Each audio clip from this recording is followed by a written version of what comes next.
बोला बोला बाळूमामाच्या नावानं सांग भले. माझे लेकर, माझ्या मामाचा जीव म्हणजे मेंढी माऊली. त्यांची छोटी छोटी अशी पिल्लं आपण बघू शकतोय. शांत उन्हाच्या राखामध्ये पडलेले.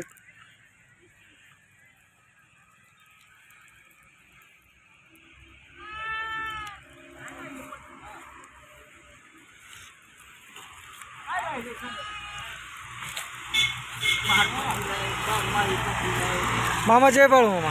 जय बाबा. मामा तुम्ही वयाच्या कितव्या वर्षापासून मामांच्या आणि मेंढी माऊलीच्या सेवेमध्ये आहात? माझ्या मी आत्ता सेवेत आहे, पण मी अधूनमधून मामांची सेवा करायला जर आमुष्याला लोक नातू कंपल्सरी जातो मी बाबा.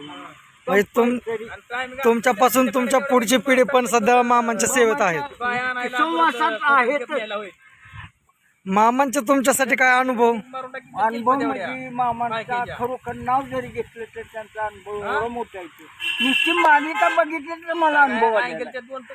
म्हणजे मामांची ताकद किती हे सांगायची गरज पडत नाही. माझ्या तोंडातनं तर मला त्यांची ताकद किती मोठी आहे मला सांगता येणार नाही.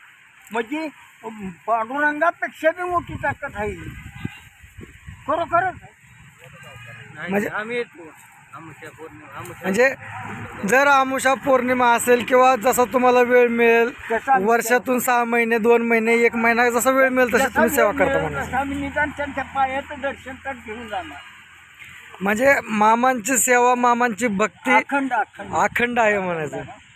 खरंच तुमच्यासारखी लोक आत्तापर्यंत आमच्या भेटीसाठी आहेत. कारण आमच्या येणाऱ्या पुढच्या पिढीला तुमची पिढी मिळेल का नाही माहीत नाही, पण जे आहेत त्यात समाधान आहे आम्ही. आमच्यापेक्षा तरी काय आहे या वयात. पण मामा तुमचं वय काय असेल साधारण? वय आता कालच्या 19 तारखेपासून 83 चालू झाले. म्हणजे 83 वय आहे तुमचं. 19 संकटातनं सुद्धा फक्त बाहेर काढू शकतो आपला फक्त माझा बाळू मामा. बाळू जय बाळू मामा. जय